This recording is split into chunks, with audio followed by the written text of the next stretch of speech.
അലൈഹി വസല്ലമ തങ്ങള് 8 റക്അത്ത് ദുഹാ നിസ്കരിച്ചു എന്നല്ലേ ഉമ്മു ഹാനി ബീവി റളിയല്ലാഹു അൻഹ റിപ്പോർട്ട് ചെയ്തത്. ഉമ്മു ഹാനി ബീവി റളിയല്ലാഹു അൻഹയുടെ വീട്ടിൽ വെച്ചല്ലേ തങ്ങൾ നിസ്കരിച്ചത്. സുബ്ഹാനല്ലാഹ്, ഒരു 2 നമ്മൾ നിസ്കരിച്ചാൽ അത് വലിയ ബറക്കത്തുള്ള നിസ്കാരമാണ്. അതുകൊണ്ട് വലിയ ബറക്കത്ത് നമ്മുടെ സാമ്പത്തികമായ രംഗത്ത് നമുക്ക് ഉണ്ടാക്കിയെടുക്കാൻ കഴിയും. അല്ലാഹു തആല തൗഫീഖ് നൽകുമാറാകട്ടെ.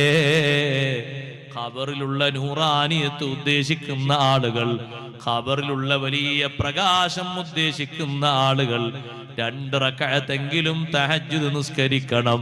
ഫലറക്അതാനി മിനസ് സ്വലാത്തി ബിലൈലത്തിൻ കൻസും ബിദാരിൽ ഖുൽദി അദ്വമംബല. രാത്രിയിലുള്ള 2 റക്അത്ത് തഹജ്ജുദ് നിസ്കാരം, ഒന്ന് ഉറങ്ങി എഴുന്നേറ്റിട്ട് സുബ്ഹിന്റെ മുമ്പ്